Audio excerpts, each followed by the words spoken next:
Sveiks, Kristi! Sveiki visiem, kas skatās! Sākšu noteikti ar to, kāpēc mēs esam šeit, jo es esmu Līva, un man pēdējos 10 gadus seko ideja par sociālo uzņēmējdarbību.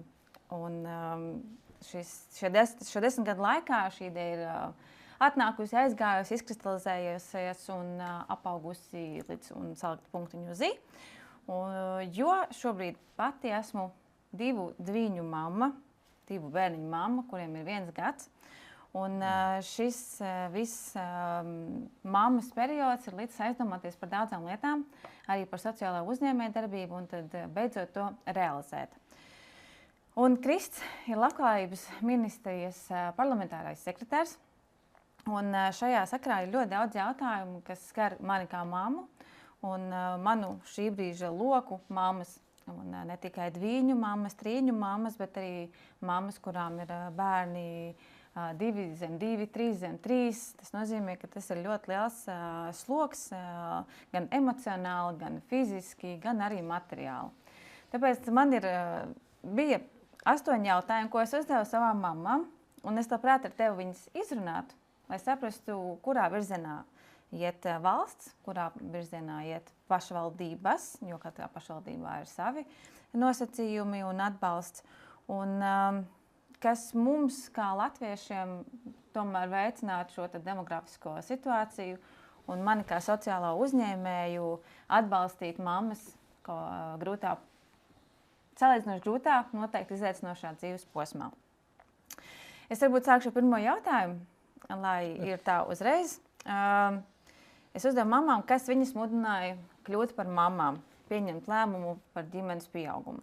Un visas mammas atbildēja par to, ka tas ir pienācis vecums. Tas nozīmē, ka tas ir kaut kāds brīdis, kad ir stabilitāte finansiāli, ka ir sakārtots mājoklis un ka tas ir pamudinājis šo lēmumu par bērnu. Bet saprotot to, ka tie ir bijuši pienāk dvīņi, jo tagad plānojam bērnu, tas parasti domājam par 1, nevis par 2. Un tad otrais jautājums bija tas, kas vairāk sāka plānot kaut kādas izmaksas. Jo tie ir dvīņi, tas nozīmē, ka viss ir jāpērk dubultā. Un šeit rodās jautājums par to, ka nav nekāda konkrēta atbalsta tiem vecākiem, kuriem ir piesakās dvīņi vai trīņi, vai ir šie 2 zem 2, 3 zem 3 bērniņi. Varbūt ir valstī kādas plāni par to, kā veicināt šādu tipu atbalstu vecākiem, kas nonāk būs tūlīt 2 vai 3 bērni, kas ir šoks ģimenei, jo tas nes ļoti lielas izmaiņas. Varbūt mans monologs ir beidzies, varbūt tu vari pastāstīt no savas puses, ko tad valsts varētu darīt, vai šobrīd jau dara tieši saistībā ar dvīņiem un daudzbērnu ģimenēm. Jā. Interesanti. Es nezināju, ka tev arī dvīņi ir un apmēram nedaudz jaunāk par maniem. Arī dvīņu tēvs. Varam izaicinoši viss tas stāsts, bet audzinoši pozitīvs. Tā teikt, audzinoši pozitīvs no visiem galiem. Un, es teiktu, arī interesanti, nedaudz noreflektējot par to pirmo jautājumu un atbildējumu, kad ir pienācis laiks. Interesanti, interesanti, labi, slikti tas vērtējam un skatām, bet kad šobrīd arī tāda, varētu teikt, ģimenes plānošanas moderno tendenču dēļ. Šobrīd mums, ne tikai, protams, bet arī pasliktinās situācija demografiskā, jo izvēlās ģimenes veidot vēlāk.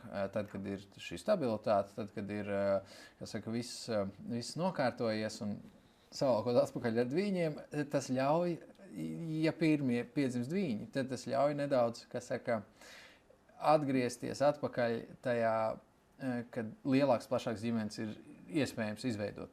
Jo mēs vecāki kļūstam, jo tomēr grūtāk ir veidot plašāku ģimeni. Un tas, ka tev tajos 30 gados ir nevis pirmais bērniņš, bet manā gadījumā. Bet jau 2, tas ļauj tomēr to 3 bērnu ģimeni atstāt kā atvērtu iespēju un uz to virzīties. Ja nebūtu bijuši dvīņi, tad iespējams, ka 2 pāri kā saka, nepārkāpt. Daudz faktoru dēļ, bet arī tā skaitā šī, jā.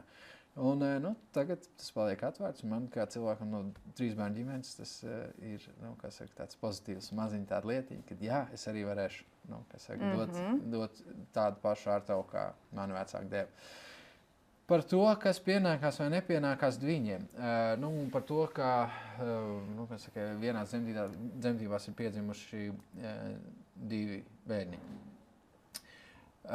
Tagad nedaudz jātin atpakaļ, kas no tās tieši piedzimšanas faktora, kā tur bija. Ja nemaldos, tad arī piedzimšanas šis pabalsts vienreizējais bija lielāks. Jā, bet tas atkarīgs no pašvaldības arī.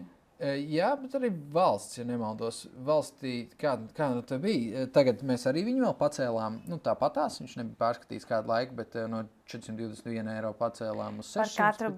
Par katru bērniņu saņēmām 421 eiro, tas nozīmē 800. Bet nebija lielāks atsevišķi, jā? Ne, no valsts ne. Saplūda kopā ar to pašvaldību pabalstu, kas, tur gan bija lielāks mūsu pašvaldībā.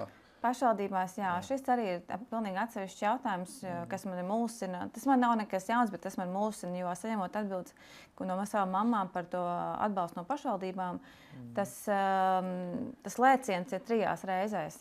3 reizes atšķirās starp Rīgu, Ķekavu un Rokužiem, piemēram.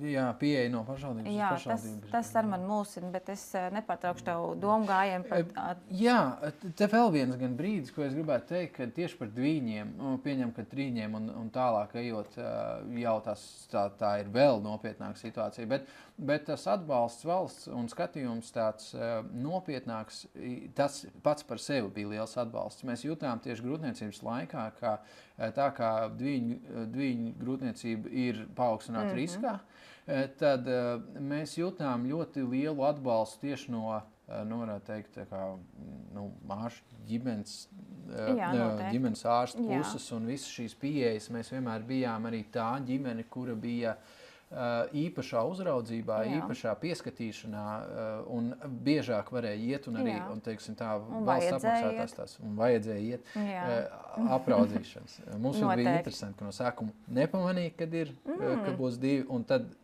otrajā reizē jau, un arī paveicās, ka es arī, tēdz bija kārtīgs, gāju uz katrām tām ultrasonogrāfijām. Jā. Samelojos ne katrām, bet, tomēr vairāk vai mazāk centos uz visām iet. Un otrajā pēkšņi, es skatos, otrs bērniņš, un tāds, pirmajā bija bērniņš, un nākamajā jau, tagad 2 reizes davījām šo. Pilnīgi saprotu, ko tu saki, tas absolūti manā galvā nebija tāds vispār scenārijs, kad piesakās 2, bet tā ir. Un pašas dzemdības arī uzreiz, kā tur nodaļas, vecākās māsas un viss pārējais, un es gribētu teikt no valsts puses, varbūt paveicās, varbūt bijām viegli pacienti, tāpēc arī viegli viss tas process notika, bet mēs ļoti ļāvāmies, un ja daktars saka, tā vajag, tad mēs darām tā. Ja kā saka, māsas arī dzemdību visā tajā ietvarā saka, ka vajag darīt vienu vai citu veidu, manipulācijas vai kaut ko tādu, arī bez tādām smagām lietām iztikām, bet mēs ļāvāmies, un tas process viss likās ļoti pozitīvs un iedeva vēl tādu arī tālāk grūdienu, ka tālāk arī mēs nemēģinām kaut kādu īpašo savu, bērndārza audzinātāju dabūt vai kaut ko tādu, mēs vienkārši ejam un kā saka, tas, kas būs un kā būs labi, un šobrīd arī tas tā ir bijis, un tas liek tādu arī man, vismaz mums ģimenē veidot tādu lielu uzticību kopumā valstī, pašvaldībai, tai sistēmai kā tādai, ka viņi ir atbalstoši, viņi ir adekvāti, viņi ir palīdzoši, viņi ir, sirsnīgi un visādi citādi kompetenti. Mana pieredze ir ļoti pozitīva. Zinu, ka dažiem cilvēkiem tā nav, bet kopumā es gribētu teikt, izejot tam visam procesam cauri, bija tiešām ļoti pozitīvi. Es tev pilnīgi piekrītu par to, ka šiem visam posmam, ko tu aprakstīji, arī mūsu gadījumā ir pozitīvi, un arī tas, ka mūsu gadījumā mums ir bērniņiem viss ir kārtībā, bet mēs esam tādā programmā, kas mūs novēro no valsts puses, jo mēs ātrāk piedzim bērniņi, viņi tā mēdz gadīties. Un līdz ar to mēs esam tādā programmā, kas mūs arī uzrauga, kas visnotaļ ir pozitīvi. Bet man gribētos teikt un gribētos ticēt, lai nākotnē ne tikai priekšlaikus dzimuši bērniem, bet kurš bērns tiek aprūpēts tā kā priekšlaikus dzimuši bērni, ka var tikt pie ārstiem, kurā dienas laikā, ja kaut kas notiek un tāds ātrais ceļš. Bet ne par to. Jo atgriežamies pie maniem jautājumiem, ja tu savu domu esi pabeidzis. Jā, varbūt viena piebilde, ko es varu teikt. Tieši šodien Sociālā darblietu komisijā apstiprinājām viens grozījums, kad tēviem ir tās 10 dienas, kurus var paņemt atvaļinājumu. Un tad mēs šodien pielēmām, ka par katru bērniņu. Kad vienās dzemdībās zimušie, un šī bija tāda aizkavēšanās, par to nebija iedomājušies, un tad 2, 3, un tas arī pozitīvi, ka to pamani redz. Jā, jo šis bija arī, ko mammas man atbildēja, jo tas nav noteikts ar likumu, bet to var izdarīt darba devējs. Darba devējs no labas gribas var piešķirt šīs 10 plus 10 dienas, darba dienas nozīmē 2 nedēļas, un ne visi darba devēji to nodrošina. Un, ja tas ir noteikts ar likumu, mēs visas aplaudējam. Mēs visas aplaudējam. Viņa ģimenēs tas ir ļoti būtisks. Protams. Sākumā ir vienam, es teiktu, nereāli. Es skatījos bildes, es nevaru saprast, kā mēs esam izgājuši tam vienam jau ļoti lielam posmam cauri. Tā ir. Lūk, par šīm te izmaksām vai meitenes plānoja, kādas būs, uzzinot par to, ka ir dvīņi. Mammas minēja par to, ka uzzinot par to, ka dvīņi vai arī jau paņemsim viens bērniņš mājās, kuram paņemsim 2, 3 gadi, piesakās dvīņi, tas nozīmē, ka 3 bērni automātiski.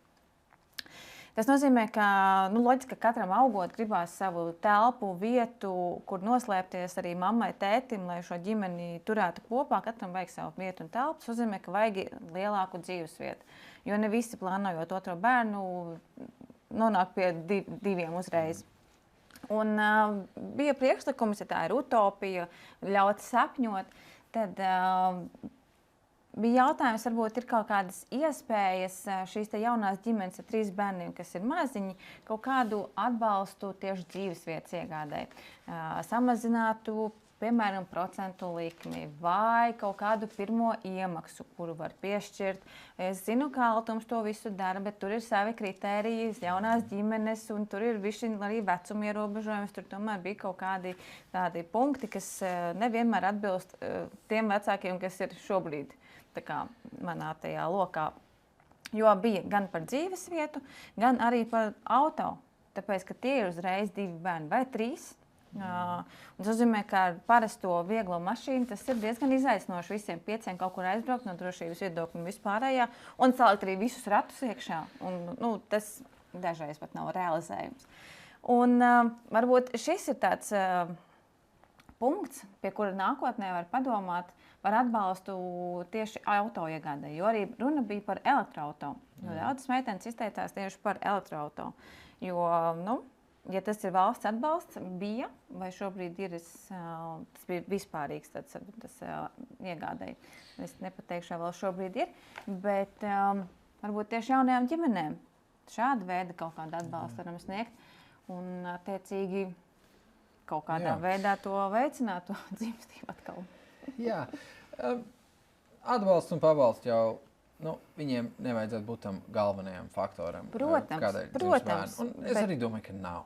Un, lai gan, un arī no pašvaldības, no valsts puses, mēs, kad domājam par atbalstu dažādiem mehānismiem, nelielu lirisku atkāpi, kad mēs domājam par dažādiem mehānismiem, atbalstiem un citu veidu mehānismiem kopumā, mēs domājam par to, kā tās ģimenes, kuras ir izvēlējušās veidot ģimeni, kurās ir ienākuši bērniņi, vienu vai citu iemeslu pēc, atbalstīt, lai atvietotu to ienākumu zudumu vai to pirktspējas zudumu, kas tai mājasaimniecībai ir to nonākusi. Proti, lai tā situācija nepasliktinās.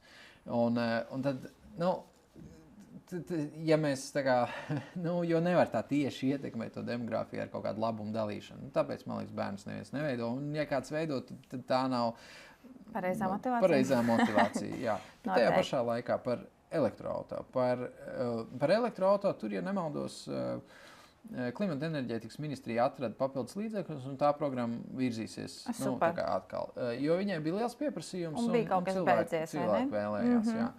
Par mājokļu pabalstiem un atbalstiem un dažādu veidu risinājumiem. Jā, viens ir šis altums, bet, kā jau teicu, tur ir ar dažādu veidu nosacījumiem.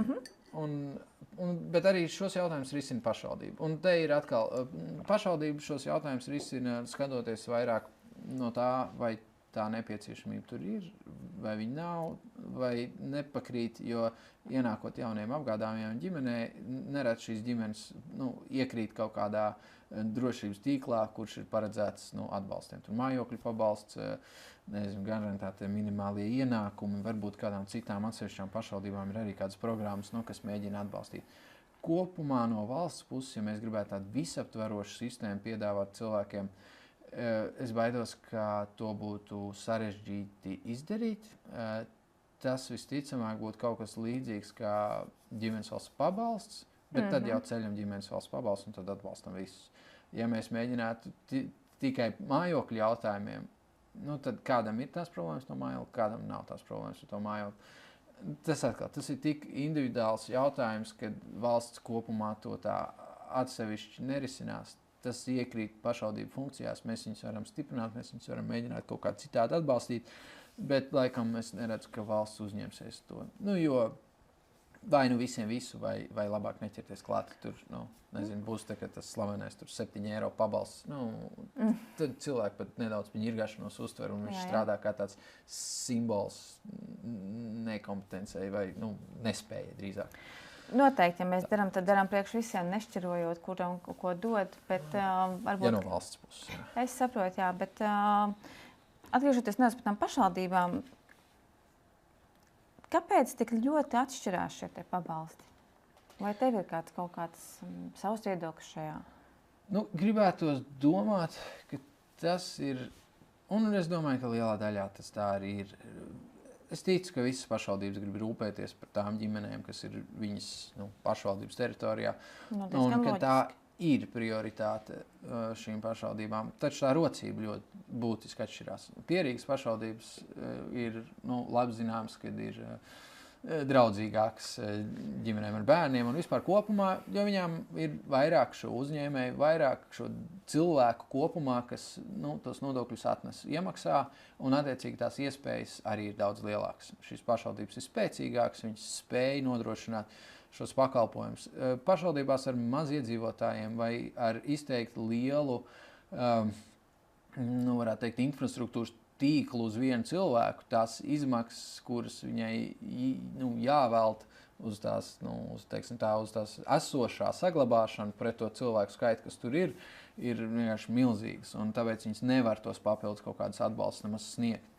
Un jā, visās tajās pašvaldībās, kurās krītās iedzīvotāju skaits, un tādas ir diezgan daudz, un tas ir faktiski viss izņemot Pierīgu, un pat pašā Rīgā krītās iedzīvotāju skaits, viņām izmaksas ir ar pieaugošu tendenci, un sagaidīt, ka viņas papildus līdzekļus sniegs dažādu veidu pabalstiem vai atbalstiem, godīgi sakot, ir nereāli, jo viņām ir spiediens uz esošā uzturēšanu. Turpat var būt situācijas, kurā viņi ilgstoši nepārskata šos pabalstus, viņi saglabājās fiksēt noteiktā līmenī, un tādējādi krītās tā pirktspēja.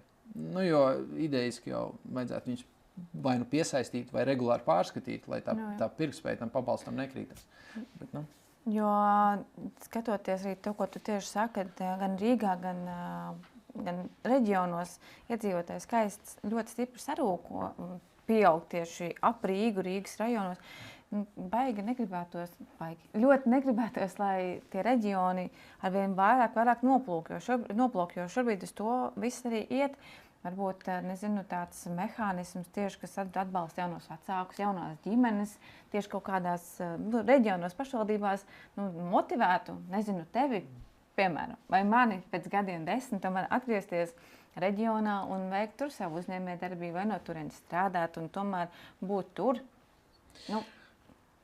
Jā, un šo mēģina caur dažādām sistēmām risināt. Zinu, ka ekonomikas ministrija aktīvi stimulē mājokļu, varētu teikt, tirgu un pieejamību reģionos, lai vispār būtu tas kvalitatīvais mājoklis, kur, piemēram, ja tu gribi tur pārcelties, tad tur ir, kur dzīvot. Tas ir viens, bet tad katrs jau kaut ko tur cenšas tādā veidā risināt. Kā vēl viens būtisks Faktors, protams, ir arī tas, ka tā pirktspēja atšķirās dažādām pašvaldībām. Taču arī te ir dažādām valstīm dažāda pieeja. Viena no lietām, uz ko varētu paskatīties, ir tā, ka nodokļu atšķirības var atšķirties reģioniem. Jā, dziļiem Latgales, sauksim viņus par laukiem vai pierobežu teritorijām, vai arī tajā pašā laikā Kurzemes, pie jūras teritorijām, vidzemniekiem parasti labāk iet. Bet, tās apskatītā Latgales, Kurzemes, šīs vietas, kur ir salīdzinoši maz iedzīvotāji uz to teritorijas apjomu, varētu būt citādāks nodokļu likmes. Tas viņiem palīdzētu. Tas palīdzētu tīri, ka tie līdzekļi, kas tur tiek akumulēti, ka viņi tur arī paliek. Bet tā būtu tāda reģionālā izlīdzināšanas fonda pārskatīšana, pēc kādiem mehānismiem mēs to darām, pēc kādiem koeficientiem, ko mēs mēģinām ar to sasniegt. Tas ir cits stāsts. Es teiktu, ka mēs pienāksim vai pie tā, vai pie ļoti sāpīgiem reģioniem, sāpīgiem jautājumiem, kurus es negribētu nosaukt, kā saka vārdā, bet tam visam pamatā ir viena komponente. Cilvēks. Ja tur nav cilvēka, tad tur nebūs tas pakalpojums. Un jo tur būs mazāk cilvēku, jo grūtāk būs nodrošināt esošos pakalpojumus, jo visas tās pārējās lietas, kas tiem cilvēkiem ir jānodrošina, viņas tāpatās paliek. Ja tev ir 10 cilvēki un tev viņiem jānodrošina medicīnas aprūpe, slimnīcas līmeņi, tu to nevar izdarīt. Bet tev jācenšas. Un tad sanāk visādi tādas disproporcionālas zonas, kurās cilvēki ir maz, bet pakalpojums ir kvalitatīvs, jo mēs gribam kvalitatīvu pakalpojumu. Par izglītību tas pats. Un redz, tās ir tās problēmas, ar kurām valstī jācīnās, un tāpēc arī tāds visiem visu pabalsts, ko iepriekš arī runājām, tā ir tāda nemērķēta pieeja, ko ir ļoti, it kā no vienas puses populistiski forši iedot, bet tad tu nerisini tās īstās problēmas, tu nerisini tās niansētās lietas. Un tieši reģioniem labāk būtu atrisināt tās niansētās lietas, izdomāt, kas būs tas labākais veids, kā mēs varam sasniegt to īsto mērķi, nevis, neefektīvi visiem iedodot visu. Protams, ka tās ģimenes arī priecājās, vai arī tās, kurām nevajag. Tā ir. Kurš saka, nē, naudai. Pusdienām par brīvu, jā. Nē, labi, ir jau cilvēki, kas arī saka, bet tā idejas. Protams. Es tev saprotu, un es pilnībā saprotu, ko tu saki. Man tikai no cilvēcības tādas par to, ka tos reģionos gribētos, lai, jo, tā Rīga pie Rīga, mēs kļūstam tāda ļoti liela tāda pilsētu valsts. Bet man ir vēl ļoti būtiski jautājumi tev. Man ir par mentālo veselību. Par mentālo veselību tieši mammām. Jo, piemēram, Beļģijā, Nīderlandē valsts nodrošina, ka mammai ir 10 reizes pirmajā gadā psihologa apmeklējums. Ir palīdzīga roka. Tas nozīmē, ka valsts apmaksā 10 reizes, ka tev atnāk auklīte, lai tu vari, elementāri savas lietas izdarīt vai pabūt vienkārši klusumā mierā. Mums šāda mehānisma atbalsta ir? Nav? Es zinu, ka pašvaldības daudz un dažādos veidos atbalsta. Un te atkal ir jautājums par to, kādā grupā mātes iekrīt. Vai tieši pašām mātēm ir pieejams šāds atbalsts? Tā uzreiz nemācēšu pateikt. Man vajadzētu varēt.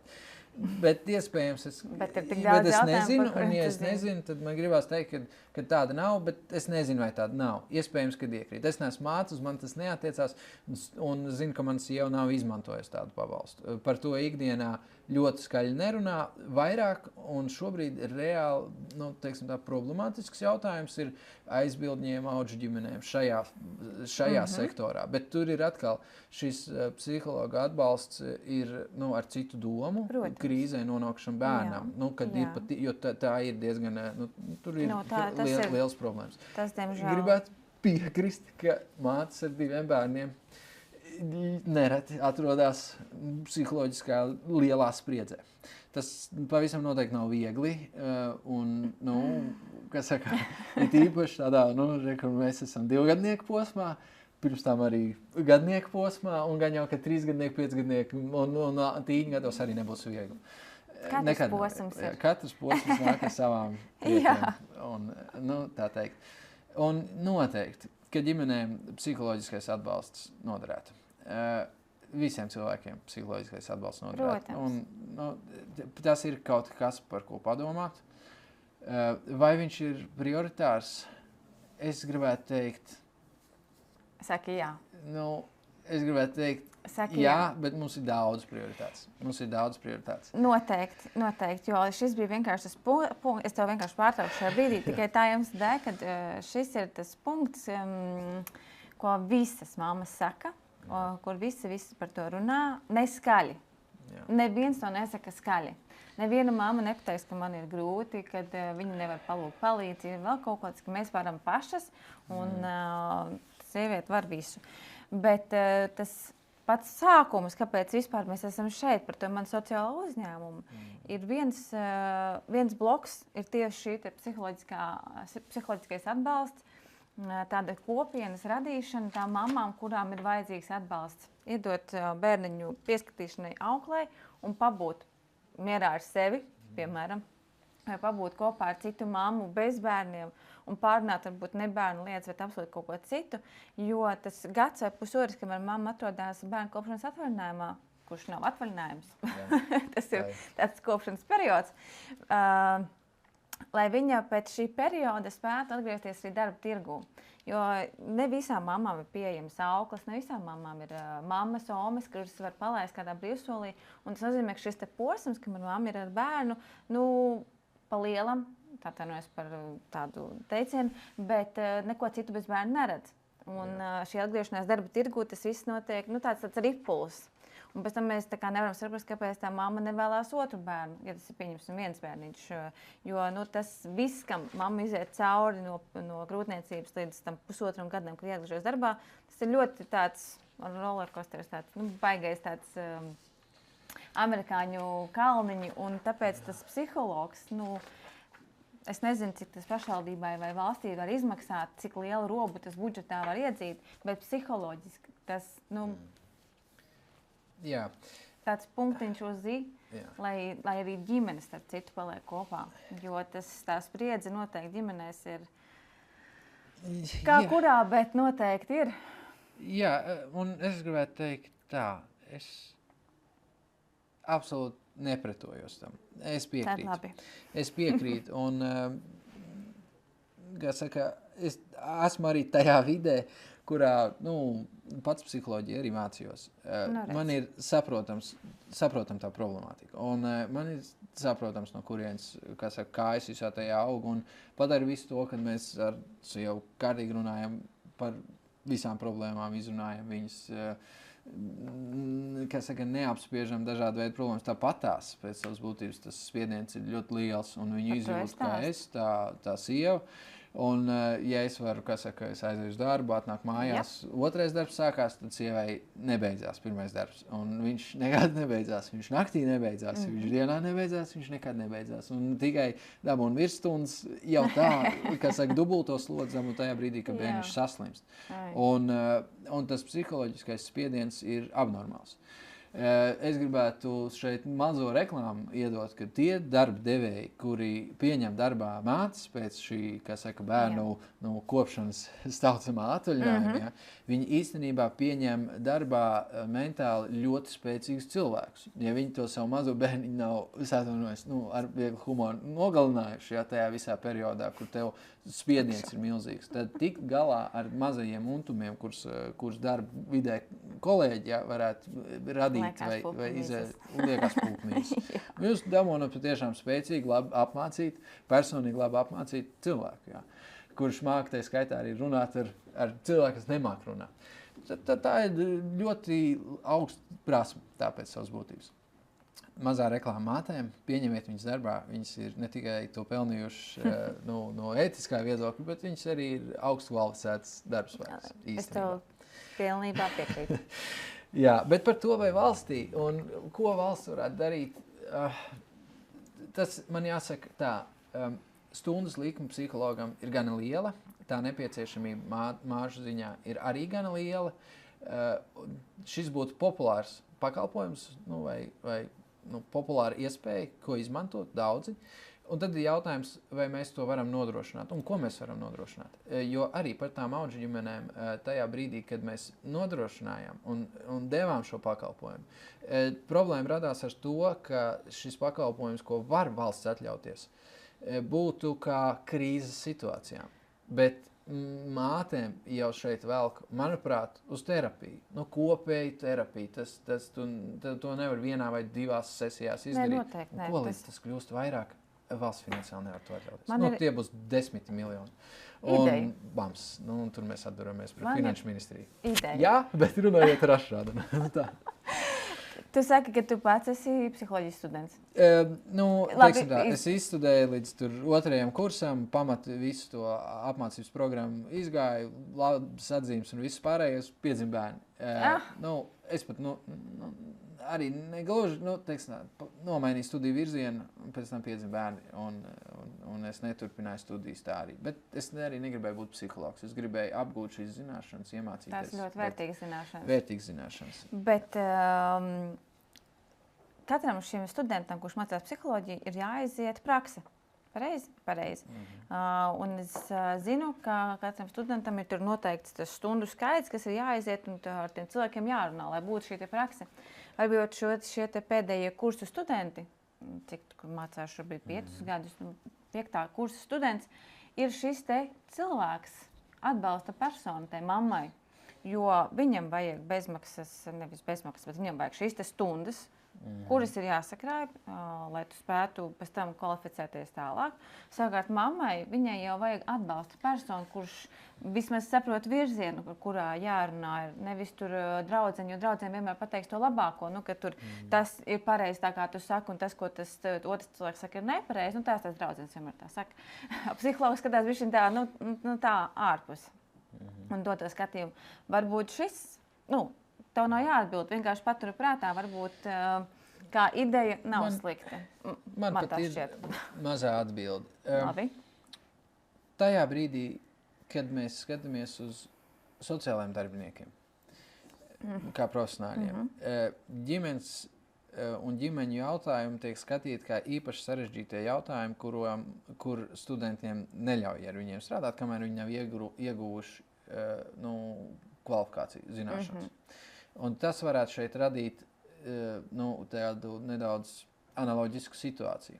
Tāpat laikā psihologi ir specifiski apmācīti strādāt ar cilvēkiem, un tajā brīdī, kad viņi ir ieguvuši, kā tur bija 1. cikla augstāko izglītību, bakalaura, ka viņi ir ieguvuši, tad, un tas prakses, ja nemaldos, sākās maģistros, pieņem kā. Noteikti. Un tad, ja būtu specifisks kurs izveidots, tas nozīmē, ka pašai universitātei ir jāmaina arī tie savu kursu un viņu struktūru, ja viņi ieviesu tieši šo ģimeni, vai darbs ar mātēm, kā kursu, kur tu esi izgājis, un tad tu vari praksēties tajā virzienā. Bet tā, ka vienkārši mēs visus uzmetam virsū problēmai, mēs varētu radīt problēmas. Mēs varētu vienkārši radīt problēmas, tur, kur mēs meklējam risinājumus. Varbūt, ka viņi ir, bet tas vienkārši prasa sistēmai nedaudz pārkārtoties. Tas nedaudz pārkārtoties noteikti.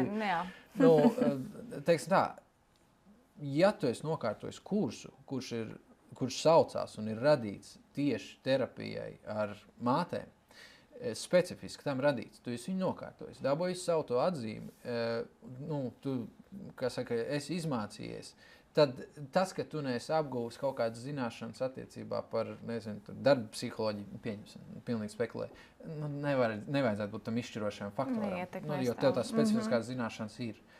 Pie nosacījuma, ka tu vispār spēji pabeigt maģistrantūru kopumā. Un, redz, viņš ir tāds daudzslāņains problemātisks. Bet varbūt virziens, vismaz sev kādreiz kaut kur galvā paturēt, man liekas, nav slikti.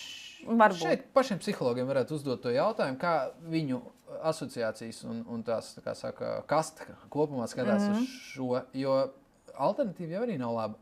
Jautājums vispār netiek risināts. Varbūt, ka labāk ir uzmest savu veidu, kā saka, rūkītam visam virsū, kurš ir apmācīts to darīt, iegūt to kvalifikāciju, iegūt to pieredzi. Vai tas varētu būt izvēles priekšmets? Varbūt. un tas risinātu kaut vai daļiņu no tās problēmas, kas tur ir. Bet tā tāpēc... problēma ir reāla un īsta. Tur gan es piekrītu.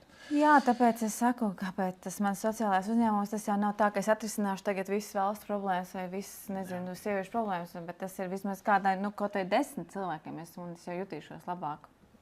Bet man tev ir vēl viens, man ir tik daudz vēl jautājumu, bet es šeit izvēlēšos laikam to beidzamo par to, es domāju par tiem cipariem. Piedod, par to, kāds ir pabalsts šobrīd. Jo mammas šobrīd izvēlās iet tajā bērnu kopšanas atvaļinājumā uz gadu vai pusotru. Šis te kopējais maciņš pabalsta apmērs kopējais nemainās, tas tiek sadalīts uz gadu vai pusotru. Šobrīd man atrodoties bērnu kopšanas atvaļinājumā uz pusotru gadu, man ienākumi sarūk uz pusi. Ja tie nebūtu šobrīd drīņi, man būtu viens bērns, un man tagad būtu jādomā par to, ka es noteikti gribētu otru bērnu, bet vai finansiāli tas ir tik izdevīgi, es to nevaru atbildēt 100% jā, jo tā ir puse mēnesī no maniem ienākumiem, kurus es tā kā zaudēju. Es saprotu, ka valsts kaut ko dara lietas labā, bet kāpēc es to pieskaros? Jo es uzdevu mammām jautājumu, ko viņas šobrīd teikt savām draudzenēm, kuras plāno bērniņu. Un visas kā viena man atbildēja par to, kad, lai parūpējos par nākotnes ienākumiem, atrodoties šajā bērnu kopšanas atvaļinājumā. Tas nozīmē, ka plānojot bērnu, tas ir gads aptuveni, ka man ir oficiāli kaut kāda papildus ienākuma, respektīvi lielāka alga. Vai no vēl viena darba devēja, vai es uzņemos papildus darba pienākumus, vēl kaut ko, lai šis buferis būtu lielāks pēc tam, ka mēs atrodos šajā atvaļinājumā. Tātad valsts un pabalsti šajā periodā. Pusotrā gadā. Jā, tātad bērnu kopšanas pabalsts. Bērnu kopšanas pabalstu mēs arī redzam, ka bija jāpārskata. Tātad mēs šobrīd paceļam ar šo budžetu no 171 eiro mēnesī līdz 298 eiro mēnesī. Par bērnu. Par bērnu. Jā. Līdz pusotru gadu vecumam. Līdz pusotru gadu vecumam. Tas gan. Un pie tam šo pabalstu mēs, ņemot vērā, ka viņš ilgstoši tika kā iekalts akmenī, bija tātad viena noteikta summa, par kuru politiski atkal jāvienojas, lai paceltu. Kopumā, lai viņi paceltu ļoti, ļoti dārgi. Tāpēc tā vienošanās process atdūrās pret sienu. Mēs šobrīd viņu piesaistām mediānai, tātad algas mediānai 35, vidējās algas mediānai 35% apmērā. Gribējām vairāk, plašāk, skaistāk, tiks pārskatīts arī reiz 2 gados, gribējām reiz gadā, kas būtu normāli. Dabujām to, ko dabujām, nedabujām visu, ko gribējām, gribējām vairāk. Jāturpina strādāt. Ir arī citas lietas, ko arī gribējām, nedabujām, jāstrādā tālāk. Vēl viena lieta, kas ir tātad atbalsts strādājušiem vecākiem, šeit arī ir tāds tiem, kuri bērnu kopšanas laikā ir nodarbināti un neatrodas bērnu kopšanas atvaļinājumā vai bērnu kopšanas laikā gūst ienākums kā pašnodarbinātie, šobrīd 75% no piešķirtā apmēra pagarinām. Tas bija tāds, mēs uz vienu gadu bijām testi izveidojuši 75% apmērā, viņam šogad bija jāatnāk atpakaļ uz 50, mēs vēl par gadu pagarinājām. Gribam redzēt datus, gribam redzēt, kā šis viss strādās. Kā izskatās vai dati? Pārāk secinājums tāds, pārāk īsts periods bijis, lai kaut ko secinātu. Okay. Jā. Gaidīsim rezultātu. Vēl pēc gada. Kopumā skatoties uz šo sistēmu. Kā lai to saka?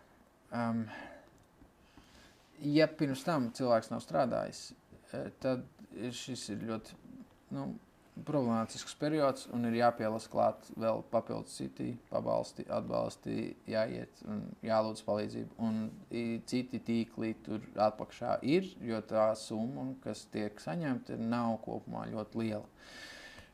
Un tiek ņemts vērā, ka tās ir, kam šis atbalsts vispār tiek piemērots. Savā ziņā tur apakšā in hindsight ir bērns. Mēs dodam to pabalstu bērnam, un tāpēc arī bērnam viņam būtu jāpaliek, un māte tiek skatīt savā ziņā, varētu teikt, atsevišķi vai paralēli, un kaut kā, un ir vietas, kurās to pabalstu nerēķina kā papildus kaut kādu ienākumu, vai viņš tiek ņemts vērā, ka tas ir pabalsts.